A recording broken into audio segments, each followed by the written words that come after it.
네, 반갑습니다. 오늘 이 시간에는 서울대학교 면접 방법에 대해서 좀 인문계 편에 대해서 좀 살펴보려고 하는데요. 참고 사항들은 2015학년도 서울대에서 발표한 입학 전형 선행학습 영향평가를 기준으로 해서 말씀드리겠는데요. 이 서울대는 이제 수시에서 이제 지역균형이나 일반 전형 모두 다 학생부 종합 형태로 수험장을 선발하는데 자기소개서 못지않게 또 면접이 당락에 미치는 영향 또한 적지 않다고 판단이 되는데요.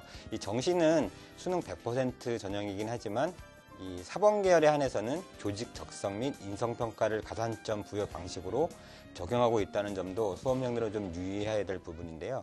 이 서울대는 우선 선발 제도를 통해서 지금까지는 서류에서 우수한 수험생들은 면접을 면제해 주었지만 2016학년도 올해부터는 우선 선발 제도를 폐지하고 지역균형 선발 면접과 동일하게 실시한다는 점, 좀 이게 바뀐 점이라고 볼 수 있겠고요. 이러한 조치는 학력이 우수한 수험생을 선점한다는 오해를 불식시키기 위한 것으로서 일반고 수험생들 입장에서는 좀 불리하지 않은 여건이 좀 형성되었다고 볼 수 있는데요.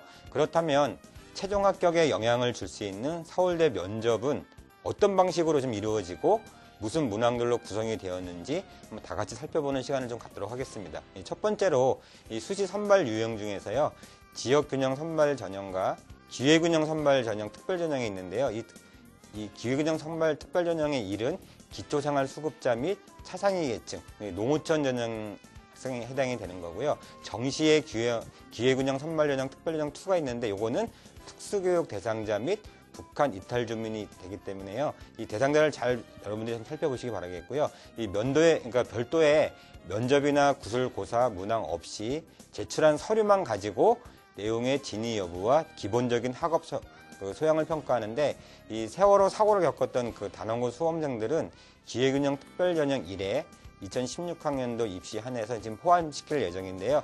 정확하게 아직 나오진 않는데 아마 포함이 될 거라고 보고 있습니다. 이 질문 내용 같은 경우는요, 모집 단위에 대한 지원 동기, 그다음에 탐구활동 수행 문제 의식, 독서 내용, 관심 분야와 학업 계획의 연계, 문제 해결 또는 역경 극복 사례 등으로 별도로 지원 학과와 연관된 교과 관련 지식 문항은 별도로 묻지 않기 때문에요. 자기소개서 관련해서 여러분들이 잘 이해를 해두실 필요가 있겠고요. 면접 시간은 10분 이내로 길지는 않아요.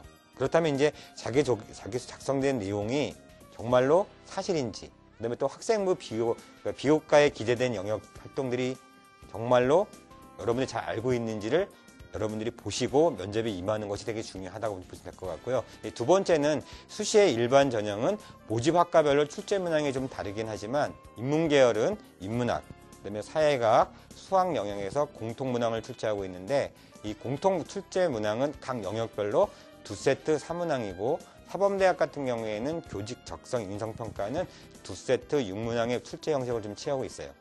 일반 전형의 시험 시간은 인문 자연계열 모두 다 30분 내에서 준비를 한 다음에 15분 내에 면접을 실시하고 있고요. 사범대학 같은 경우에는 15분 준비 후 15분 내에 면접을 실시한다. 이건 시험 시간도 좀 중요하겠죠. 덧붙여 정시에서 실시하고 있는 이 사범대 면접은 수시와 동일한 출제 형태로 2세트 6문항으로 10분 내에 준비와 10분 이내 면접으로 각 5분씩 줄었다는 거, 여러분들이 좀 기억을 해주시면 될 것 같습니다. 자, 그러면 세 번째 포인트는 이제 모집 학과별로 일반 전형에서 면접에 어떻게 출제 문항이 나오는지 살펴보게 되면은, 먼저 인문학 쪽의 오전반은요, 해당되는 학과들이 인문대학, 그다음에 이제 사회과학대학, 여기서 이제 보시면 이제 경제학부는 제외가 되고요.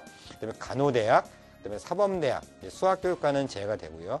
자유전공학부가 있는데요. 여기서 이제 묻고자 하는 문항들은 제시문을 분석하고 이해하는 의사소통 능력을 평가하는 것이 이제 첫 번째 인문학 5전반이고요.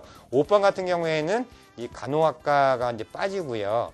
이제 모든 4개 대학, 인문대학 포함해서 자유전공학부까지 들어가는데, 여기서 이제 묻고자 하는 문항들은 제시문에 대한 이해력과 제시문을 독서 경험과, 중요한 건 이제 독서 경험이거든요.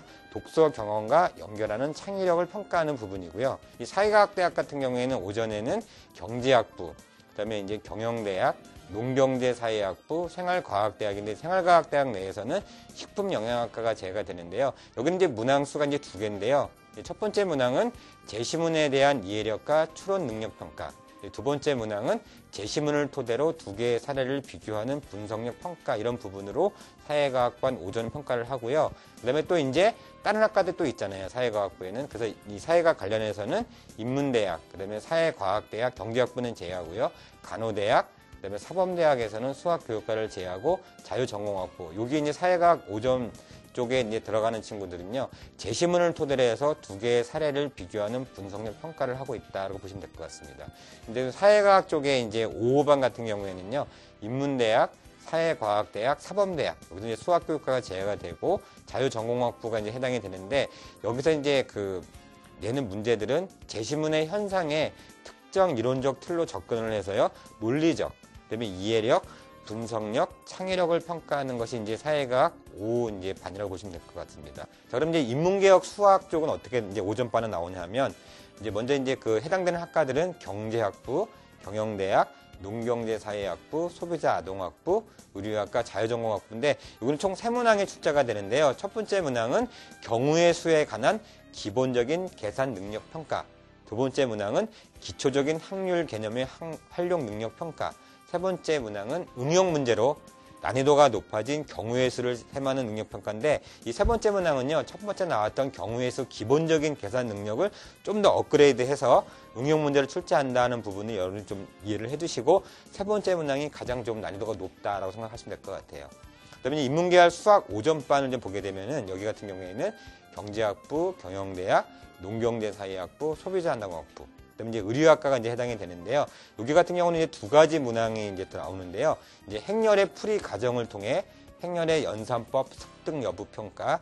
두 번째 문항은 행렬 연산의 기본 성질 및 실수 연산과의 차이점을 바탕으로 제시문에 주어진 조건들을 만족하는 행렬을 찾아낼 수 있는지를 평가하는 것이 인문계열 5점반에 이제 해당되는 학과들이고요. 그다음에 인문계열 5호반에 해당되는 경제학부랑 자유전공학부가 있는데요. 자유전공학부는 이제 1번과 2번 문항만 해당이 되고요.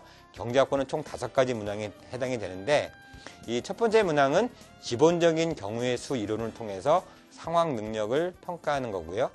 두 번째 문항은 함수의 증가를 통해서 장애물이 어느 지점에 위치할 때 최단 경로의 수가 최대 혹은 최소가 되는지를 분석하는 능력 평가인데 여기까지 이제 자유전공학부만 해당이 됩니다. 자, 경제학부는 이제 3가지 더 있는데요. 이제 문항 세 번째는 행렬의 곧셈 관련 기본적인 연산 능력 평가를 보겠고요. 네 번째 문항은 제시문을 통해서 유리 함수의 합성과 행렬의 곱셈 간의 관계를 이해하고 합성 함수를 나타내는 식을 유도하는 계산 능력을 평가하는 방법이 네 번째 문항입니다. 자, 마지막 다섯 번째 문항은 합성 함수를 통해서 얻은 수열을 이용해서 수열의 극한 계산 능력을 평가하는 것이 현재 공통적인 문항인데요.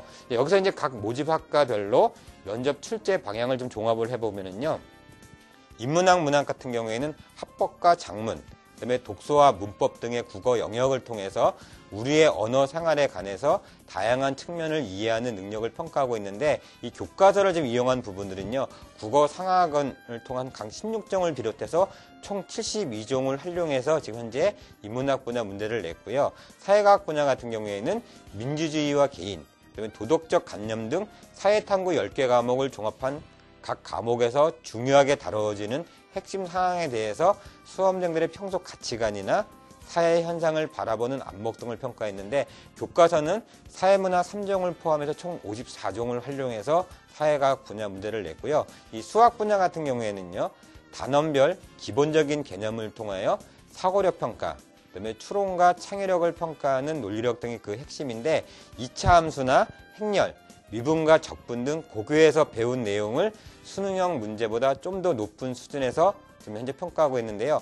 교과서는 수학 1, 15종을 비롯해서 총 61종을 지금 현재 활용해서 지금 현재 하고 있다고 지금 보시면 될 것 같습니다. 여러분과 지금까지 이제 서울대 이제 인문계열 편을 좀 봤는데요. 잘 보시면 모든 문제들이 교과서를 중심으로 지금 출제가 되고 있기 때문에 여러분들이 평소에 학교에서 내신 관리나 공부를 하는 데 있어서 학교 생활을 충실히 하신 분들은 누구나 풀 수 있기 때문에요. 남은 기간 동안도 확실하게 학교 생활을 충실하게 하게 된다면 서울대 면접에서 좋은 결과 있을 거로 예상이 됩니다.